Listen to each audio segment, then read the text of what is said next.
Welcome back. So my wife has a trip tomorrow, and so she's gonna be driving quite a bit. We have a bad O2 sensor in here, and I'm just gonna show you guys what a bad one looks like and kind of a quick diag. Nothing super in depth. So yeah, it's just gonna be a quick diag. It's like dark out here, and I just need to get this O2 sensor in. This car is just eating fuel like you wouldn't believe.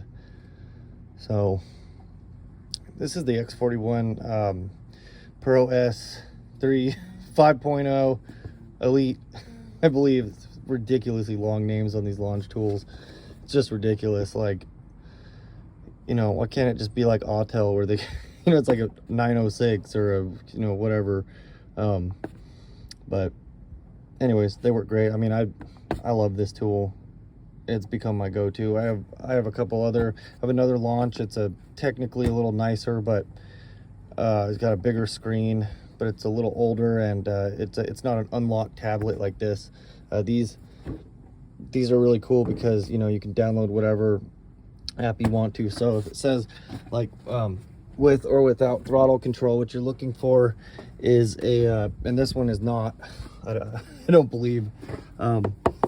So well, actually, yep, it's got no, never mind. So yeah, so you see the cables. You know, if it was a throttle actuated, it would have a like a little stepper motor on there. So that's that. It wants me to do that update. I don't know if I am. Don't really want to let NASTF up my ass if I don't need to any further. So it's without throttle actuated. You know, throttle actuated throttle body. It's going to it's drive-by-wire. There's no cable. And then I just do a health report, so it does a full vehicle scan. I actually haven't scanned this in a couple weeks, but and then we're just going to pull up some various PIDs for the fuel trims, the oxygen sensors. I believe the heater circuit on one of those sensors is bad, so we're just going to take a quick look at that, and that's that. Okay, so yeah, as you can see, it's bank one sensor primarily. So got slow response, insufficient activity, heater performance, and circuit low frequency. So those are all indications of a slow sensor. You know, we don't got any like circuit high codes or, you know, any funky issues. It's all about the response. So, you know, how long does it take that heater circuit to kick in? And you know, is the sensor lazy, insufficient activity? So I don't know. The short-term field data, long-term, the mass airflow, what the injector pulse width for both banks, and then all the heated oxygen sensors and a downstream as well. So I'm just going to press OK.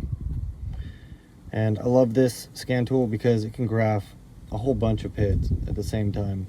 Of course, the more the more PIDs you graph, the slower the response, you know, from your scan tool. The refresh rate's gonna, you know, it's gonna suffer. You know, so you want to, you know, as little as possible. I mean, I just want to get a base here, and if you know, if it looks like it's not responding accordingly, then I'll, you know, try to trim it down. Okay, so let's start her up.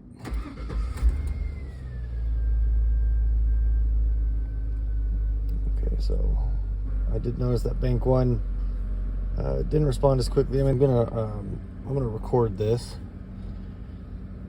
So, and you can combine the graphs too, so you can, you know, see them side by side, like.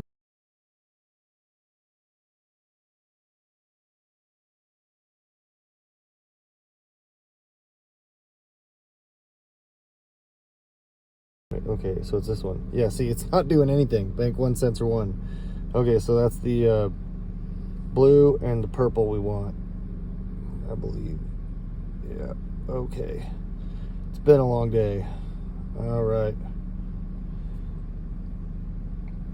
So now I can see the blue. You can see that blue. It's like hovering way up there, and it takes forever to start, you know, to respond. It's super slow. You can smell the car. It smells like it's running lean. Anyways, So that's kind of what I wanted to show you. So there you go. Told you it was gonna be a short one. So you can see now we got both those upstream oxygen sensors switching, and that's what you want to see. You don't want to see it just kind of plateau. It just wasn't responding. So it happens, you know, it's just an old sensor. And then you can see we got the short-term field trims right about 0. I mean, for a 2002 Tahoe, that's pretty damn good. You got the long-term around 5% on bank 2 and about 4%, 5.5 bank 2 and about 4% bank 1. So I'm happy with those numbers. I mean, the problem was I was guzzling fuel. I mean, it was just going through gas like you wouldn't believe. So this sensor will actually save me a lot of money in the long run, so I'm happy. There you go. I call that a fix.